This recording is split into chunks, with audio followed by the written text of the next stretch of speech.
आज मतलब दिमाग की ना दही हो गई है। ठीक है, कहते हैं कि जो टीचर्स हैं, टीचर्स को बहुत पेशेंसफुल होना चाहिए, है ना, उनके अंदर बहुत ज़्यादा पेशेंस होना चाहिए। लेकिन ना टीचिंग प्रोफेशन एक ऐसा प्रोफेशन है, मुझे लगता है, जहाँ ना मतलब लिटरली हम लोग पेशेंस के चक्कर में ना लाइक पागल हो चुके हैं, सच में पागल हो चुके हैं। और जो हमसे हायर अथॉरिटी वाले हैं ना, हायर अथॉरिटी वाले ऐसा समझते हैं कि लाइक वी आर स्लेव्स, है ना। और जो पर्टिकुलर, मैं प्राइवेट स्कूल्स की बात बता रही हूँ, जो पर्टिकुलर मतलब बहुत टाइम से किसी स्कूल में काम कर रहे हैं, वो तो लाइक यार वो अपने आप को ऐसा समझते हैं कि लाइक वो ही सब कुछ है। ठीक है, चलो स्टार्ट करते हैं वीडियो। आज आते हुए सब्जी वगैरह कुछ लेकर आई हूँ। ठीक है, इनको बाद में सेटअप करूँगी, पहले आप लोगों से बात करते हैं। और साथ ही साथ मुझे बहुत मन था आलू के पराठे बनाने का। नॉट आलू का पराठा, माय गॉड, लेकिन पानी पूरा सूख गया है तो गड़बड़ हो गई है, समझ ही नहीं आता क्या करना है। चलो देखते हैं, पहले मैं आलू निकाल देती हूँ, है ना, फटाफट से आलू निकालती हूँ, फिर मैं आपको बताती हूँ कि एक्चुअली में आज हुआ क्या यार। ये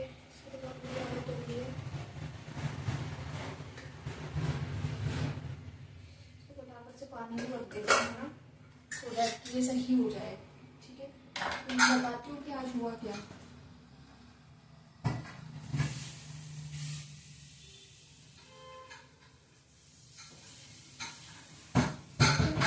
क्या दिक्कत है, जब तक ना मतलब मैंने आपको बताया था कि मैं यहाँ देहरादून में रहती हूँ और अपना पढ़ती भी हूँ, पढ़ाती भी हूँ। पढ़ाना क्यों पढ़ा, क्योंकि एक टाइम आ जाता है गवर्नमेंट जॉब की प्रिपरेशन के चक्कर में, एक ऐसा टाइम आ जाता है कि यार टाइम तो निकल जाता है, 2-3 साल लिए कोचिंग की, ठीक है, यहाँ आकर अपनी फैमिली से दूर रहकर। ठीक है, लेकिन वही है, मैं क्या बोलूँ, या तो कंपटीशन बहुत ज़्यादा था या मेरी तरफ से कोई कमी रह रही है, जो भी बोल सकते हैं, कोई एक्सक्यूज़ है नहीं एक्चुअल में मेरे पास, है ना। तो अभी तक भी आई एम जस्ट स्ट्रगलिंग, अभी तक कुछ हुआ नहीं है, तो मतलब कुछ चीज़ें हुई नहीं है, तो जॉब के लिए कुछ तो करना पड़ेगा, अर्निंग के लिए कुछ तो करना पड़ेगा, क्योंकि मैं बार बार पेरेंट्स से पैसे मांगूँ, मुझे अच्छा भी नहीं लगता यार। मैंने आपको लास्ट वीडियो में ही बताया था। अब एक्चुअली में हुआ क्या है कि मैंने लास्ट ईयर ऑल्दो मतलब कि मैंने और भी बहुत सारे स्कूल्स में पढ़ाया है, ठीक है, बट मैंने लास्ट ईयर अप्रैल में ही एक स्कूल ज्वाइन किया था। ठीक है, उस स्कूल का नाम मैं नहीं बोलूँगी, बट लिटरली यार उस स्कूल में जाकर ना मुझे इतना पछतावा हो रहा है ना, मतलब 2 महीने हो गए मुझे वहाँ काम किए हुए, और अब मुझे ऐसा फील हो रहा है कि लाइक मैंने क्यों ही ज्वाइन किया वो। ठीक है, स्कूल बहुत अच्छी सैलरी प्रोवाइड कर रहा था मुझे, ठीक है, और मैं बहुत खुश थी, लिटरली मैं बहुत खुश थी। मुझे लगा कि लाइक यार चलो मतलब खर्चे की तो कोई टेंशन नहीं है, या रेंट वगैरह की तो कोई टेंशन नहीं है ना। आई होप आपको आसपास की आवाज़ नहीं आ रही होगी, ये माइक की वजह से, अगर आ रही है तो यार थोड़ा सा इग्नोर करना। अब एक्चुअली में क्या हुआ कि मैंने आपको बताया वैसे हमारी जून की छुट्टी है। अब जून की छुट्टी है तो आज से जो है हमारा स्कूल ओपन हुआ। ओपन बच्चों के लिए नहीं हुआ एक्चुअल में, हम मजदूरों के लिए हुए हैं। ठीक है, मैं अपने आप को, अगर आप प्राइवेट स्कूल में जॉब करते हैं ना, इसीलिए मैं सबको बोलती हूँ, अगर आप प्राइवेट स्कूल में जॉब करते हैं मतलब आपकी लाइफ मजदूर के जैसे है। बस आपको मजदूर के जैसे, आपको एक नौकर के जैसे बस अपने आप को वो करना है। ठीक है, और इस स्कूल में तो बहुत ज्यादा है ये सब। ठीक है यार, मतलब उस बंदी के लिए क्या बोलूँ, मुझे समझ नहीं आता कि मैं क्या बोलूँ। कभी कभी मैं सोचती हूँ यार कि देखो मैं उनसे एज में इतनी छोटी हूँ, है ना, उनको होना चाहिए कि यार ठीक है, मैं ये नहीं बोल रही कि गलतियां नहीं होती है, हर किसी से गलती होती है, जब वो भी कभी रही होंगी मेरी एज में तो उनसे भी तो गलतियां ही होंगी, और गलतियों के लिए डांटना कोई प्रॉब्लम नहीं है, लेकिन अननेसेसरी पोक करना, डांटना, ये बहुत क्यों, और वो दिखाने के लिए because I am the coordinator, तो आपको मेरे सामने लाइक वो करना है, आपको मेरे सामने झुक कर रहना है। ये एक मतलब जो है माइंड सेट होता है कुछ फीमेल्स का, है ना, मैं सबकी बात नहीं कर रही हूँ लेकिन मोस्ट ऑफ का। ठीक है, और स्कूल्स में तो बहुत ज्यादा देखा जाता है। अब मैं आपको सच बताऊं, मतलब आज हमें स्कूल बुलाया था, और सिर्फ 1 घंटे के लिए बुलाया था, सिर्फ 1 घंटे के लिए स्कूल बुलाया आज हमें, ठीक है। और वो यार फालतू के बकवास कामों के लिए, क्योंकि आजकल जो है प्राइवेट स्कूल्स में पढ़ाई कम होती है। और मैं आपको सच बताऊं, ऐसी चीजें ज्यादा होती है जिससे कि भाई दूसरे स्कूल से कैसे कंपटीशन में हम आगे निकल सके, है ना। तो यही सब होता है।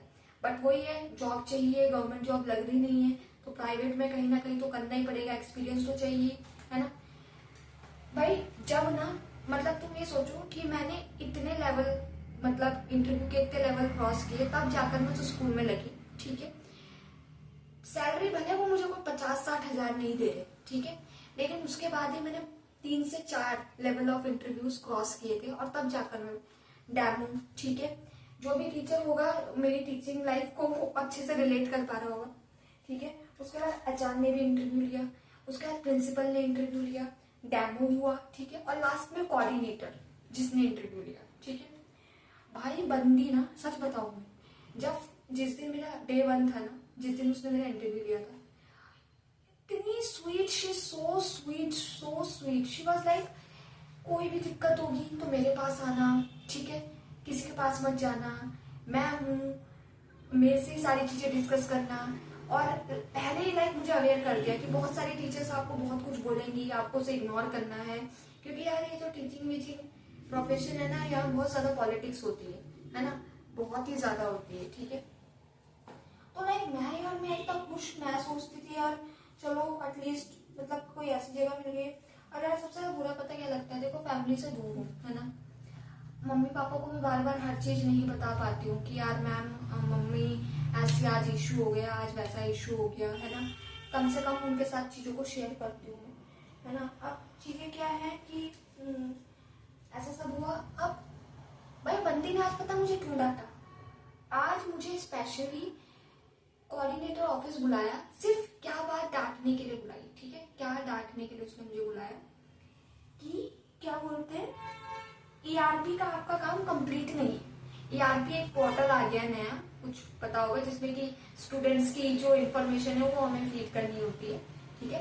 तो लाइक वो इन्फॉर्मेशन फीड करनी थी हमें, तो अब वो ऑनलाइन हो गया जिससे कि पेरेंट्स को भी बच्चे का जो है फीडबैक मिलता रहे, ठीक है। अब एक न्यू बच्चा आया, उसका मैंने फीड नहीं किया, ठीक है। तो बंदी पता क्या है, और लाइक मैं वहाँ एक डे बोर्डिंग टीचर भी हूँ, तो डे बोर्डिंग टीचर्स का काम क्या होता है, जैसे और नॉर्मल टीचर्स जो है वो तो क्या, उनकी तो छुट्टी हो जाती है, उनकी तो मई में छुट्टी पड़ गई थी, लेकिन हम जो डे बोर्डिंग टीचर्स थे, मेरे साथ 2-4 टीचर्स और हैं, 2-4 की बोलूँ मैं, लाइक अराउंड मैं बोल दूँ आपको 10 टीचर्स जो है वो डे बोर्डिंग टीचर्स थे, ठीक है।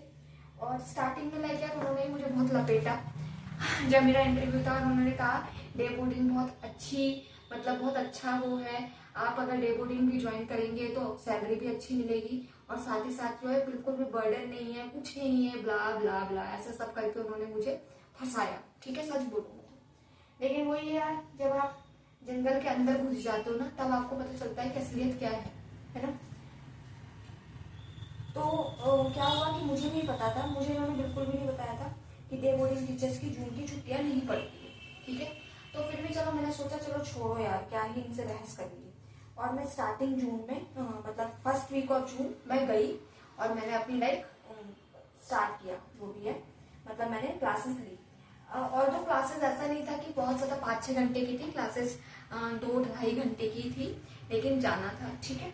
अच्छा, और डे बोर्डिंग वाले बच्चों को पढ़ाना था, ठीक है। डे बोर्डिंग इज लाइक जैसे हम ट्यूशन लेते हैं, ठीक है, इस तरीके का था। अच्छा, अब हुआ क्या कि मेरी ना तबीयत खराब हो गई, मतलब मेरे आईज में इन्फेक्शन हो गया, तो मैंने ना छुट्टी ले ली कि मैम मैं ना अभी ये जून का जो कुछ दिन का है डे बोर्डिंग वो मैं नहीं कर पाऊंगी, मैंने एप्लीकेशन साइन कर दी, मेडिकल लीव ले ली, ठीक है। आज बंदी मुझे इसी बात के लिए मतलब सुनाया उसने, क्योंकि उसको ना बहुत दिन से हो रखा था कि अब इसको सुनाना है। कुछ नहीं पूछा, तबीयत कैसी है, क्या आप ठीक हो, I you okay, I you fine, nothing. Ma'am आपने ईआरपी का काम नहीं किया, आपने ऐसे नहीं किया, मैम मुझे तो जल्दी से आप दे दीजिएगा वरना वाइस प्रिंसिपल मैम को आप ही जवाब दीजिएगा। मतलब वो इतनी रूड, इतनी रूड। और जबकि पता क्या है, बहुत सारे वहां टीचर्स होंगे जिन्होंने ईआरपी का काम नहीं किया हो, लेकिन क्योंकि मैं न्यू हूँ तो वो उनका माइंडसेट ये है कि इसको लाइक वो जो एक वर्ड यूज करते हैं ना, एज ए टीचर मुझे बोलना नहीं चाहिए कि इसको इसकी औकात दिखानी है, ये बहुत ज्यादा बन रही है अपने आप को, तो उनका ना वो है सीन, ठीक है। तो आज उस बंदी ने ऐसे बोला और मैंने ना मतलब मेरे से भी चुप नहीं रहा गया, मैंने भी बोल दिया कि ma'am why are you so rude to me. मतलब ठीक है, मैंने माना कि मेरे वाला काम कंप्लीट नहीं हुआ है तो आप मुझे बता सकते हैं, है ना, लेकिन आप इस तरीके से रूड तो मत होइए। वो लाइक वो बोली कि नहीं मैम मैं रूड कहाँ हो रही हूँ, ऐसे कहाँ हो रही, तो अचानक से ना शी इज लाइक जैसे वो गिरगिट रंग नहीं बदलता, तो she is change her tone, तो अपनी टोन चेंज कर दी और बहुत अच्छे से कि नहीं नहीं मैम हम तो यहाँ है ही आप लोगों की हेल्प करने के लिए, लेकिन जब चीजें होंगी नहीं, मैं बोलूंगी नहीं तो आप लोग करेंगे नहीं। भाई उस बंदी ने मुझे लास्ट 2 मंथ ना इतना परेशान किया, इतना मतलब जैसे मैं नीचे वाली क्लासेस में रहती थी ना, तो मुझे वहां से बुलाती है पर्टिकुलरली डांटने के लिए, और डांटना क्या है कि मैम आपने वाली पेपर सबमिट नहीं किया। भाई ठीक है नहीं किया तो बता देना, मुझे कहाँ से पता चल रहा है ना, मैं क्लास ले रही हूँ, मुझे कैसे पता चल रहा है। तो मतलब भाई मेरी कोऑर्डिनेटर ऐसी है ना, शी इज लाइक बहुत ही गंदी जिसको बोलते हैं। और मैं कुछ प्लान भी कर रही हूँ यार कि मतलब इससे बढ़िया तो ये है कि देखो कोचिंग सेंटर भी मैंने ज्वाइन कर लिया है, और मैं सोच रही हूँ, अभी मैं सिर्फ सोच रही हूँ, अभी मुझे पता नहीं कि मैं करूंगी कि नहीं, कि मैं सोच रही हूँ कोई और छोटा मोटा कोई स्कूल ज्वाइन कर लेती हूँ यार, जहाँ सर दर्द कम हो, ताकि मैं अपनी पढ़ाई पे, अपनी ये वीडियो रिकॉर्डिंग में, इन सब में ध्यान दे पाऊँ, है ना। क्योंकि यार ऐसे स्कूल्स ना मतलब बहुत ज्यादा टॉर्चर करते हैं, सच में बहुत टॉर्चर करते हैं। तो लिटरली मैंने यही सोचा है कि मैं कर दूँ। चलो आज के लिए इतना ही, लेकिन मैं बताऊंगी कि और क्या क्या चीजें होती हैं हमारी लाइफ में, वो मैं आप लोगों के साथ पक्का शेयर करूंगी। तो आज के लिए फिर हम चलते हैं, फिर बाय बाय। आज की वीडियो यहीं पे मैं ओवर करती हूँ, और अगर आप मेरे साथ रिलेट कर पा रहे हैं तो लाइक सब्सक्राइब एंड शेयर कीजिएगा, ठीक है। Bye bye.